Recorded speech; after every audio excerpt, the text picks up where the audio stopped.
Hey everyone, welcome to my live. I'm back.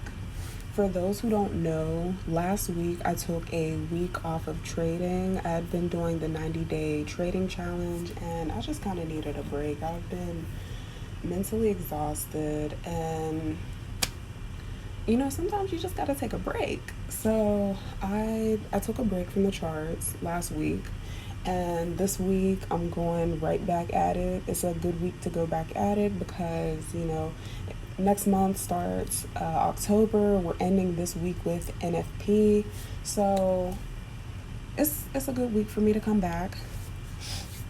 That break last week was much needed.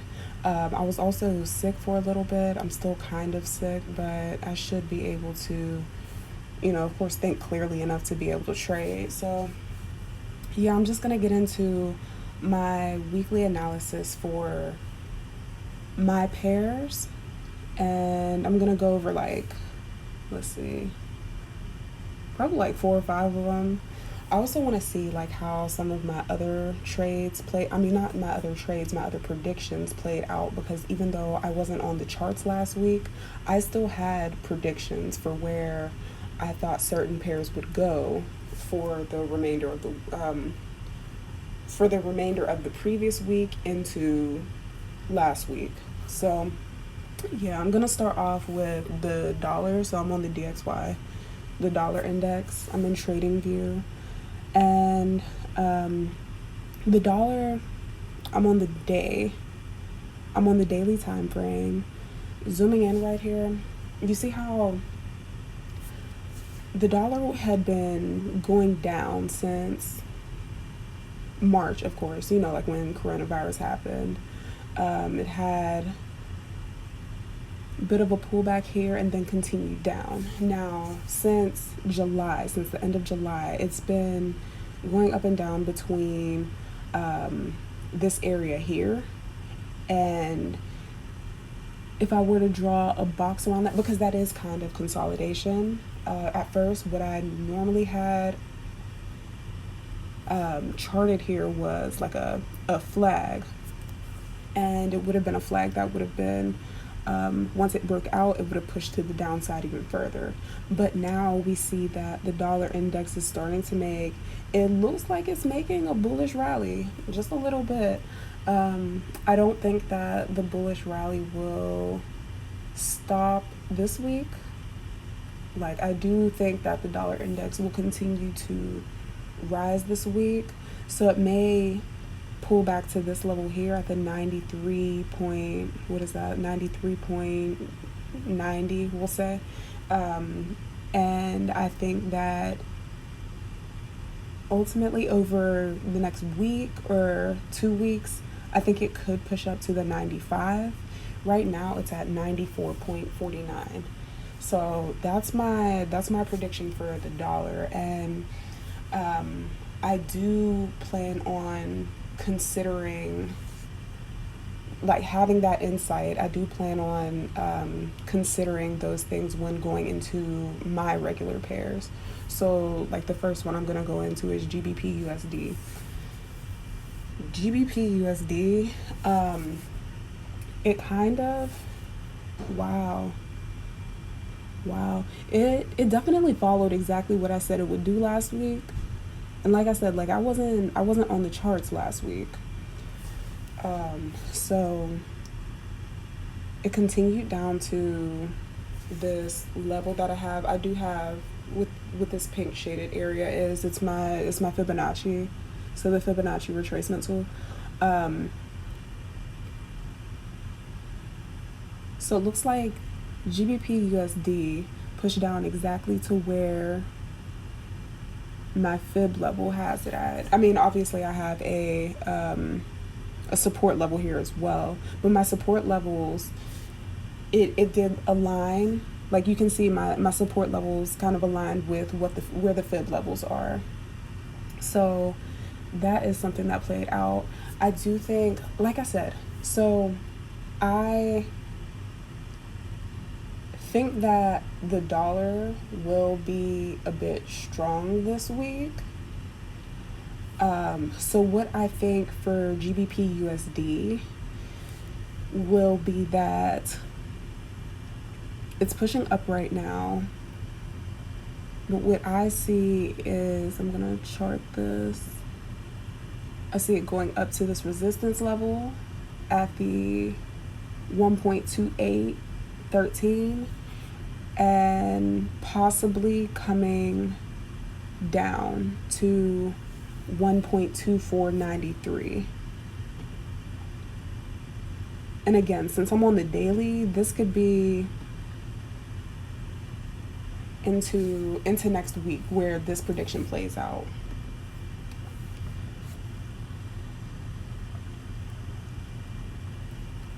So that's for GBPUSD. I'm going to be looking for, I think right now for where GBPUSD is at, I'm going to go, let me move this. TradingView has been on my nerves today. I was doing something weird earlier. But let me go down to the 4 hour. Okay, so yeah, so you can see that GBPUSD is kind of consolidating down here on where this Fibonacci level is, which I'm also looking at as a support level. I think right up here, I don't think it would be a good time to enter for like a quick buy. Like for what I have, even for what I have charted, it's already started up. I think once it hits up here, or even this high where this tail was on September 25th, once it hits that high, I think that's when I personally will be looking for selling opportunities on GBPUSD.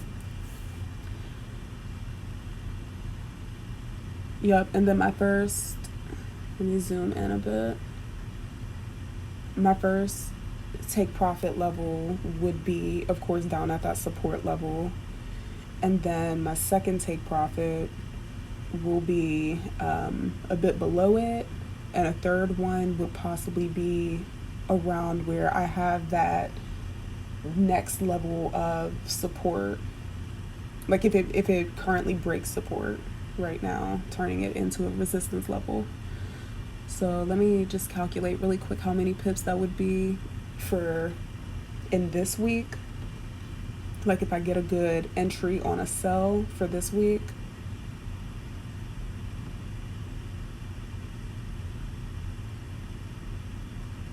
Okay, so my first take profit, it would be about a little over 100 pips, so 111 pips. That's pretty decent. Let's see.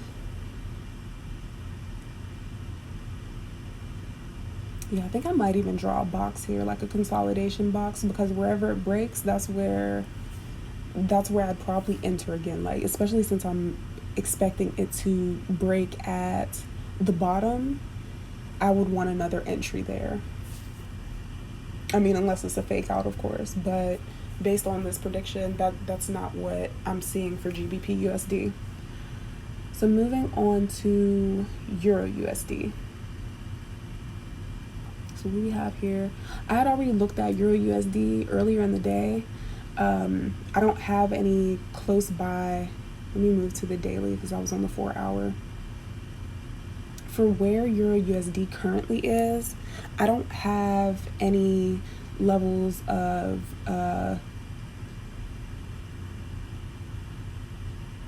like where price has stopped right here. I don't have any levels of support around here. So right now, what I have it at is in between zones.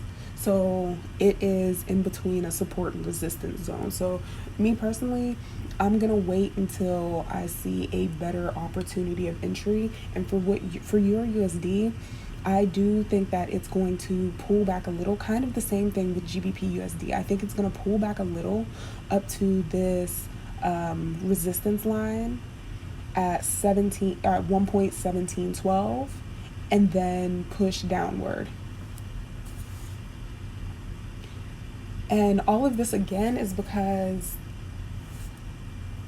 like I said with the dollar index, I think that the dollar index is going to be pushing back up based on the way it's performed in the past at the level that it's at. So that's why I have these pairs where USD is the quote.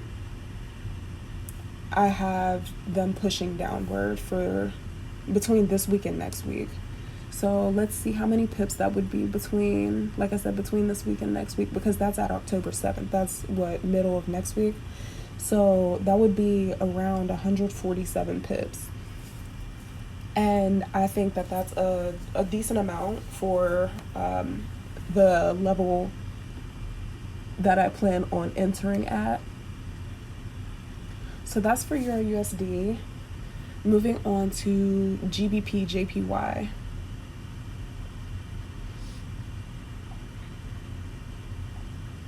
So last time I looked at the charts, the week before last week, which was around September 17th. That's what it looks like. Price first on September 17th, it created this long wick, and that's what I had marked as a fake out. But then later what happened, let me zoom in a bit. So I had this pin bar marked as a fake out. Now normally pin bars, if it were an uptrend, a pin bar would have meant for me to enter in for buys. But this is a pin bar on a downtrend, so I'm not really paying too much attention to it. And the reason I'm calling this a downtrend is because once it broke out of this channel that I have, then I began to consider it as a downtrend. So let me zoom in again. And again, this is on the daily time frame. So price broke past this level of support and continued down for, let's see how many pips that was. Oh, I hate when TradingView does that. Continued down for a good 200 pips ever since it broke out of that consolidation that it was at 2 weeks ago. So since it broke out, what I predict that it will do, since price was going up for a bit, I think that that's its pullback. Once it made that pullback, you can see even on today, price is bearish. Price is bearish today. So today it's moved 50 pips so far, 50 pips bearish so far. And I think that it'll continue downward to where I have this level of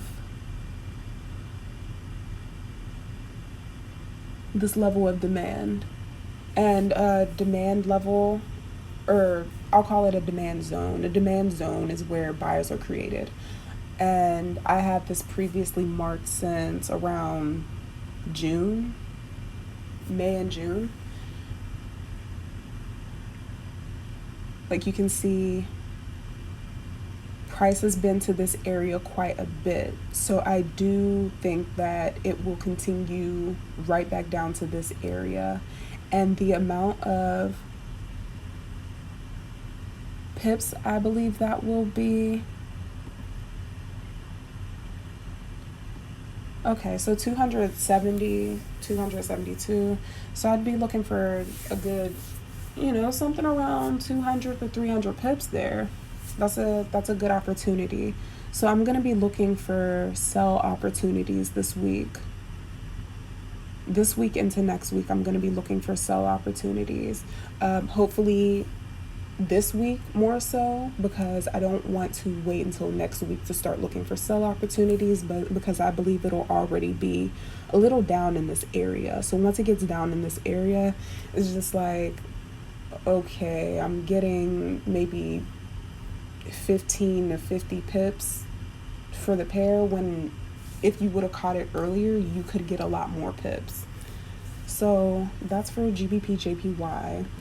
On to USD Swizzy. So USD Swiss franc, wow, even this one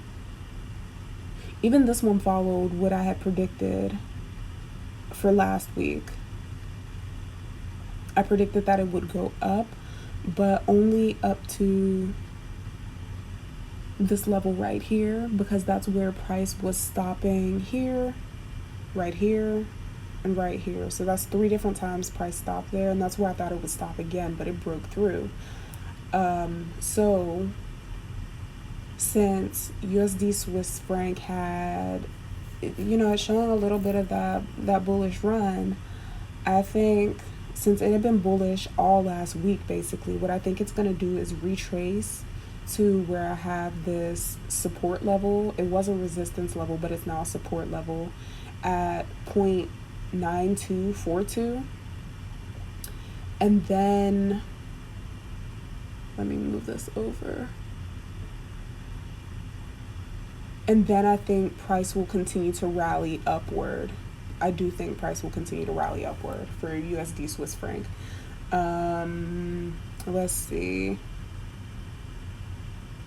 When I zoom out on the chart and I look at what it's done at the past at certain levels, like Forex is crazy, because when you see price at levels that it's previously been at, it gets to a point where you can look at the past and it's basically like a cheat sheet. It's amazing. I think that's like one of the coolest things about analyzing the charts. Okay, so anyway, yeah, I believe that it's gonna retrace a bit, and then I'd be looking for those buy opportunities for USD Swizzy. All right, on to, what is this? USD CAD. USD CAD. Let's see what we see here.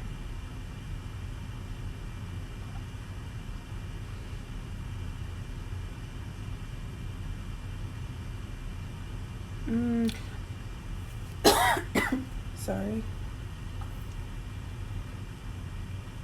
I'm gonna be honest, looking at USD CAD, I don't think that I'll be trading it this week. And I may be speaking too soon. Like, I could look at the chart later this week, like during midweek.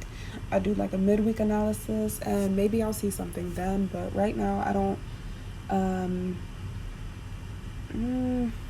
because I missed my move right here. I had been predicting this buy for so long, and it happened on the 21st, which was last week when I wasn't trading. So I missed my big move for USD CAD. And I don't know, I'm gonna keep an eye on it this week, and I'll see what happens at the end of the week when I reflect on my weekly analysis. Okay, so NZD-JPY, it finally dropped like I said it was gonna do. It finally dropped. Oh my God. Bro, like, too bad I exited this trade because I thought it was a stale, it was starting to look like it was a stale trade, so I exited when it was back at 70.15. Now it's at 68.96, so it's like, dang, like I really robbed myself of, let's see how many pips that is. I really robbed myself of about 130 pips. Wow. Call me a broker. I robbed myself. Shoot. Yeah, so I predicted over 200 pips on this trade, but only walked away with about 100. So now that USD CAD, I mean not USD CAD, what I'm saying, NZD JPY, New Zealand Jappy, is at this level of support that I predicted that it was going to push down to.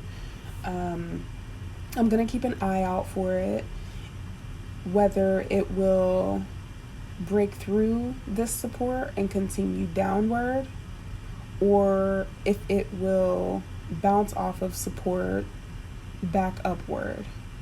So I'm going to keep an eye out for this pair.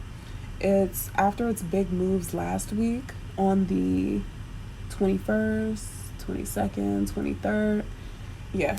So middle of the week last week, after it made those big bearish moves, I believe it might consolidate down here for a bit. See if there are opportunity. Yeah, I don't think. Yeah, looking for 30 pips. That's not worth it. Okay, but that's dope though. It definitely followed exactly what I was predicting. That's dope. But I would have been waiting for 12 days, and I am not necessarily a swing trader. I'll say that. Like, I can swing trade, but the longest I've held a trade is for 4 days.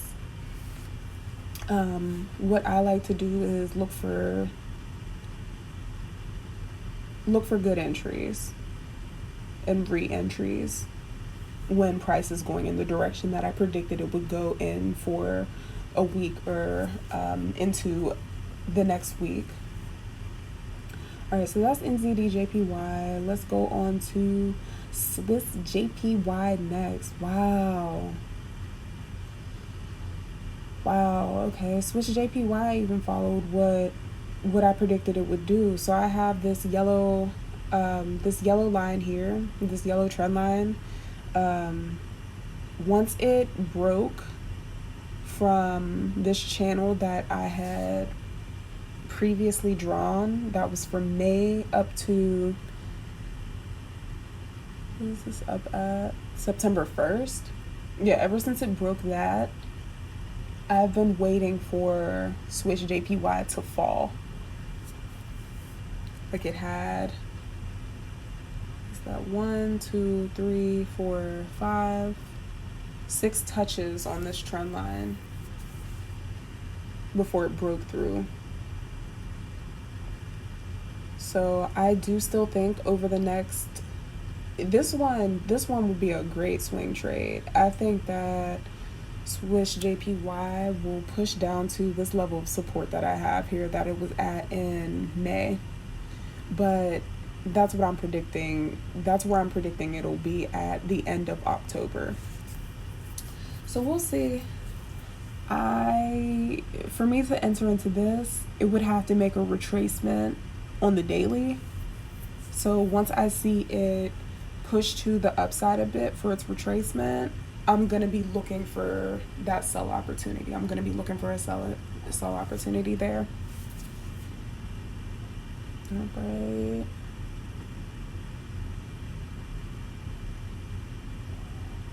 Nah. I don't really feel like looking at Australian dollar, Swiss franc. I think that's it. You know, like, I went over 7 different pairs that I'm looking at for the week, including the dollar index. Since this is my first week back from my break, I'm not going to be looking at indices. Like, I'm not going to be looking at metals either. So I'm not going to be looking at gold, US 30, NAS 100, or SPX 500 this week. I'll save that for next week.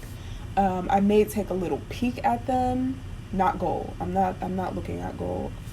But for the other 3 indexes I mentioned, or other indices I mentioned, I might take a peek at them midweek to the end of this week, since it is NFP week, and I know that people make crazy money with the indexes on NFP. So, and for those who don't know, NFP is non-farm payroll. The market moves even more volatile on that day. So traders, beware, read up, and yeah, just be informed. But that's it for my weekly analysis.